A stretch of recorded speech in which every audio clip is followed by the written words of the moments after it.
Silence. Hi guys, WhatsApp, কেমন আছেন সবাই? আশা করছি বেশ ভালো আছেন, সুস্থ আছেন। বরবাদের অফিসিয়াল টিজার রিলিজ করেছে অনেস্টলি স্পিকিং। আজকে চিনে অনেক কোনো আজ সারপ্রাইজ আসছে, তার মধ্যে একটি হচ্ছে বরবাদের টিজারের মধ্যে বেশ অন্যরকম এক অন্য অবতারে আমরা সাকিব খানকে দেখতে পাচ্ছি, যেটা মোশন পোস্টার দেখেছি এমন দুটো লোককে সাকিব খানকে দেখতে পাচ্ছি, যেমন তাকে বদনাম দিচ্ছে সে রেপিস্ট, রেপ টিজার, এমন তার বিরুদ্ধে অনেকগুলো অবজেকশন।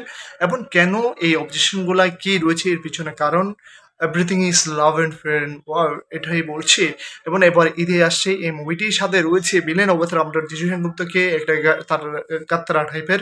অ্যান্ড সেম অবতার এখানে আমরা সাকিব খানের দুটো লোক দেখতে পাবো, এমন দারুণ কিছু অ্যাকশন সিকোয়েন্স দেখতে পাবো।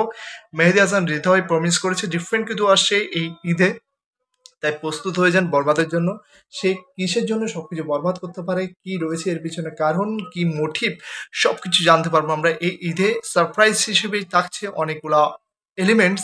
অ্যান্ড সারপ্রাইজ দিতে যাচ্ছে সাকিব খানের এই যে অবতার। বরবাদের টিজার দেখার পর আপনাদের ওপিনিয়ন শেয়ার করেন আমাদের কমেন্ট সেকশনে, বিশেষ করে কালার গেনের cinematography background score and প্রথম মুভি হিসেবে মেহেদী হাসান হৃদয় বেশ ভালো করেছে বলে আমরা মনে করছি। এমন ছুটি ছুটি ব্রেকডাউন করা যায় তাহলে আরও অনেক বড় হবে। সে মধ্যে আমরা এটা আরেকটা শর্ট রিয়েকশন ভিডিও করলে আপনাদের ওপিনিয়ন শেয়ার করতে পারেন কমেন্ট সেকশনে। Good bye, take care, tata.